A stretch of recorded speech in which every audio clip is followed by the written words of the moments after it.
Thank you.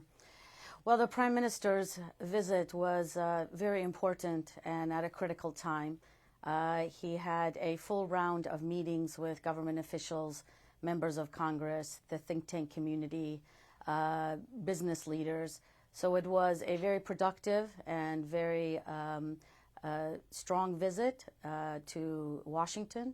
As you know, this is his first visit in his capacity as Prime Minister since he took office in 2019. So it was quite significant, and his reception was very warmly received throughout Washington as he embarked on critical meetings with U.S. government officials. As I said, very productive, very positive, and strong commitments to its partnership with the Kurdistan region. Yes, so he had 4 specific messages and an overall concern that he shared. So specifically, his first message to the United States was, given the recent tensions in the region and attacks in the Kurdistan region, he asked for greater security, protection, and support. And as you know, we have a recent legislation that the United States government has passed regarding providing Kurdistan region air defense equipment.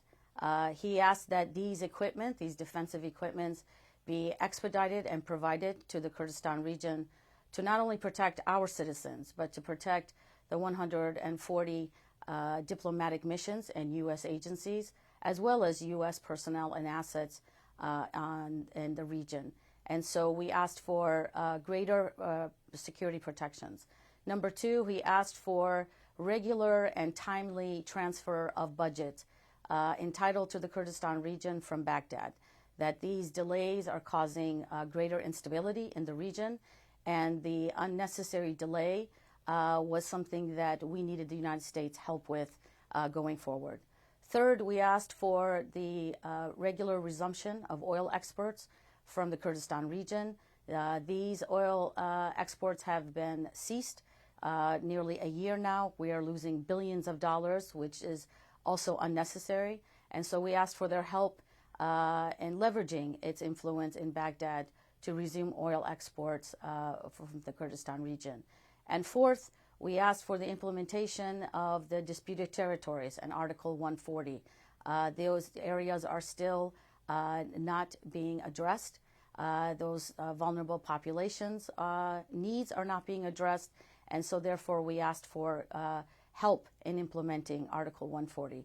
I would say overall, the general concern that we shared was that there is a backsliding on the concept of democracy, on federalism, and the rights of the diverse communities and minorities in the region, and that this backsliding is going to destabilize not only Iraq but the region, and that we needed their help to bring all parties back to the Constitution and the rights of the Kurdistan region. Yes, they clearly, from the highest officials, reiterated their commitment to the Kurdistan region, that they want to see a strong KRG, a economically viable KRG, that they reassured us that our security is their priority as well. And so I believe the success of this visit was that the U.S. government reiterated and reassured our Prime Minister that their commitment, their partnership, our alliance remains strong, and that we will continue to work together to have greater peace, stability, and freedom in the region.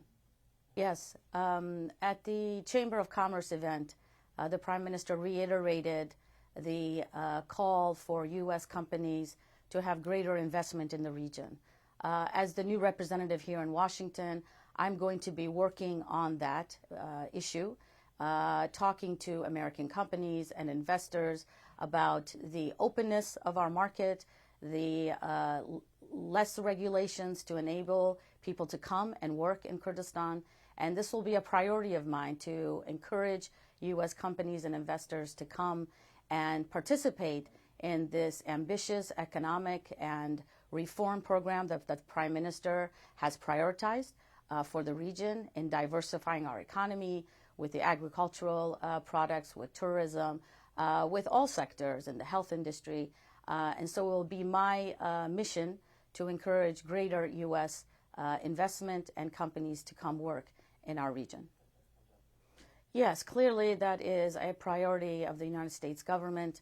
As you know, a few years ago, we signed a memorandum of understanding between the Ministry of Peshmerga and the Department of Defense of the U.S. government that is helping and assisting our Peshmerga in its reform and its unification, as well as support and technical assistance.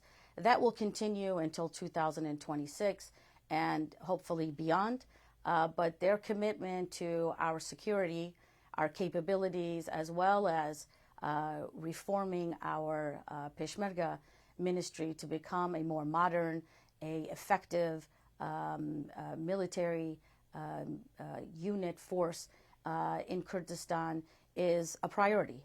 So those commitments was reassuring to us. We also raised our concerns about recent attacks in the region and the ability of the Kurdistan government with our Peshmerga forces to be able to effectively defend itself against these attacks. And so these defensive equipments that the U.S. government has provided for us is critically important, and it should be expedited and provided to us as soon as possible.